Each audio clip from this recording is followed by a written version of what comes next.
কলকাতার ঐতিহ্যের বইপাড়া কলেজ স্ট্রিটকে সুন্দর করে সাজানোর লক্ষ্য সরকারের। কলেজ স্ট্রিটকে ঢেলে সাজানোর পরিকল্পনা বাস্তবায়িত করতে বুধবার কলেজ স্ট্রিট পরিদর্শন করলেন পুর ও নগর উন্নয়ন মন্ত্রী অগ্নিমিত্রা পাল। উপস্থিত ছিলেন কলকাতা কর্পোরেশনের কমিশনার স্মিতা পান্ডে এবং অন্যান্য অফিসার ও কলকাতা পুলিশ আধিকারিকরা। কলেজ স্ট্রিটের কিছু রাস্তা চিহ্নিতকরণ করা হয়েছে, যেটা নো ভেহিকেল জোন করা হবে। সেখানে শুধু সাইকেল, ই কার বা ব্যাটারি চালিত যানবাহন চলাচল করবে। বইয়ের দোকানগুলো চিহ্নিত করা হয়েছে, সেগুলো সুন্দর করে গড়ে তোলা হবে। বইয়ের দোকানের ডিজাইনগুলি সব এক ধরনের করা হবে। কলেজ স্ট্রিটে বই খাতার দোকান ছাড়া অন্য কোনো দোকান থাকবে না, সাফ জানান অগ্নিমিত্রা পাল। এদিন পুর ও নগর উন্নয়ন মন্ত্রী অগ্নিমিত্রা পাল জানান, বইয়ের দোকানগুলিকে এক জায়গায় নিয়ে এসে সমানভাবে সাজানোর পরিকল্পনা বাস্তবায়িত করতে চায় পুর ও নগর উন্নয়ন দপ্তর। এই মর্মে সবাই নিজের মতামত বা পরামর্শ দিতে পারেন।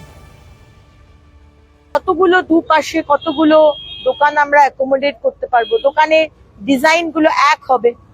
প্রত্যেকটা বইয়ের দোকান, আর বইয়ের দোকান ছাড়া আর কিছু থাকবে না। বইয়ের দোকান আর খাতার দোকান, নোটের দোকান, নোটপ্যাডের দোকান। তো এটা নিয়ে আমরা কয়েকটা রাস্তা আইডেন্টিফাই করেছি। কলেজ স্ট্রিটটাকে সম্পূর্ণ কলেজ স্ট্রিটকে নো ভেহিকল জোন করা যাবে না, মুশকিল আছে, কারণ এখানে অনেকগুলো কলেজ আছে।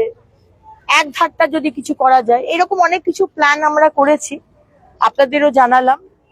এবার এটাকে আরেকটু এগিয়ে নিয়ে যাব, প্ল্যানিং করা, কিভাবে শুরু করা আপনাদের জানাবো।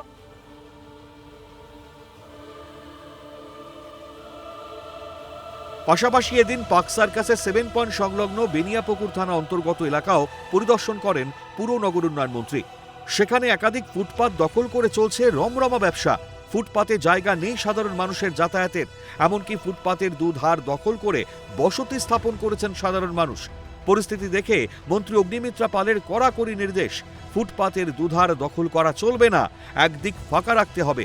সরকারের পালা বদলে এবার সেজে উঠবে বইপাড়া। প্রাণের বইপাড়ার সৌন্দর্যায়নে খুশি বইপ্রেমীরাও। অন্যদিকে ফুটপাত দখলমুক্ত হওয়ায় প্রাণ পাবে শহরও।